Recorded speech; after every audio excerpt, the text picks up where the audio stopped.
In this demo, we will debounce a push button using one of the 6 Schmidt triggers in the 74HC14 IC. Here's a schematic. We'll use a Schmidt trigger to debounce the push button. When the button is pressed, the LED will turn on. All the connections and the pin numbers are included in the notes of the lecture. I'll start with the Schmidt trigger, place that approximately in the middle of the breadboard. Then plug the button.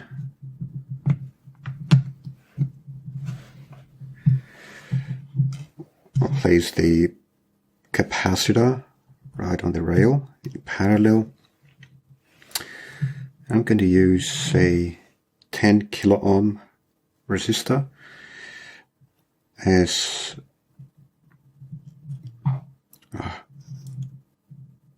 a pull-up resistor, so there you go. And then I'm going to connect the pin number 1 of the button to one of the inputs of, the input of one of the Schmidt triggers. So I'll just go for the first Schmidt trigger, which is in pin, let's see, looking at the schematic, it's in pin number 1 right here. And the second pin of the button will be grounded. So right here. And I'll plug in the LED to give us the status of the button. And that's going to go via a 220 ohm resistor. Right, I'm going to plug that into digital pin 13 on the Arduino right here. Next, let's do the output of the Schmidt trigger. So that's going to be in pin number 2, and I'm going to take a reading from that pin using pin number 2 on the Arduino. 012, that's it. Next up, I will provide power to the IC. So looking at the schematic, pin 14 is where I'm going to put the 5 volts. So that's this one here. So pin 14 goes to 5 volts. And then the ground is pin number 7. So pin 7, that's the one here, goes to ground.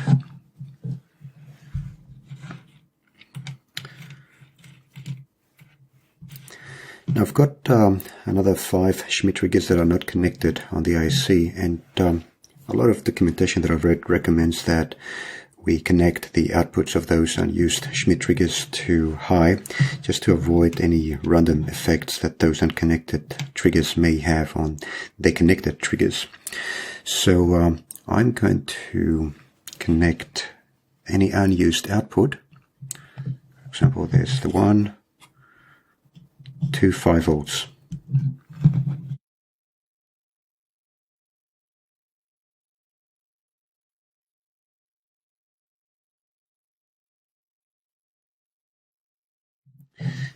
Done. Let's connect power to the Arduino. So to the ground first, closer.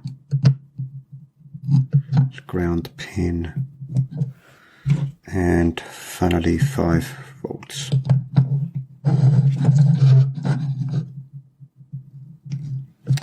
Alright, plug it in, see if it works. Apply the sketch. Done. Okay, pressing button, goes low, pressing button, high. You can see the output. The signal seems to be pretty clear.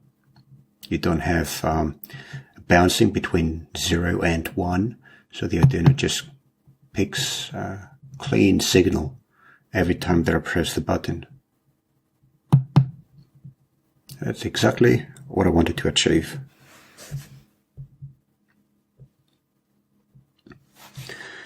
You can try the same with various buttons. Of course, if you have buttons not like mine, there's all sorts of varieties. So try the same circuit to see what the signal looks like on the Arduino. One amazing website that I found that describes brilliantly how debouncing works. A lot of details is this one's for Gansley Group. So whole essay on how to do debouncing, and the author has tested all kinds of contact switches. So he's got some really amazing insight here that I strongly recommend that you have a look at this website. The URL is in the notes, so I learned a lot from this. It's a couple of large pages with a lot of really good details. Just a quick run through the sketch that I've used. It's something that we have seen before in the lecture on interrupts. I'm using pretty much the exact same sketch, just a couple of small variations, but you can see that I just have the definition of my pin constants. I'm creating an interrupt here. So interrupt ID 0, which is digital pin 2 on the Arduino, when a button is called, the function button pressed when a falling signal is detected. And then down at the button pressed, I'm just picking up the time when the button was pressed, checking the state of the button. And then if the state is low, then change the value of the LED state Boolean variable to high and light up the LED. And the exact opposite happens when the state of the button is low. So no change in the sketch. It's exactly the same sketch as we have seen before. All the magic now is happening by the Schmidt trigger IC. Debouncing switches has an element of art because every switch has its own analog characteristics and imperfections. Using Schmidt triggers is one of several techniques available to us. The Schmidt trigger is a common way of conditioning or cleaning the signal going into a digital circuit. In this lecture, we saw how to use a Schmidt trigger to debounce a button without having to make any software changes to our sketches. I suspect that because of the great variation between the buttons that I used and those that you will use, your results will be different to mine. Spend a bit of time tweaking your circuit to get a feel of its behavior. Start with large changes, like for example, try to remove the capacitor and see what the effect on the reliability of the switch is. Try to go for a larger or smaller capacitor, or decrease the value of the pull-up resistor.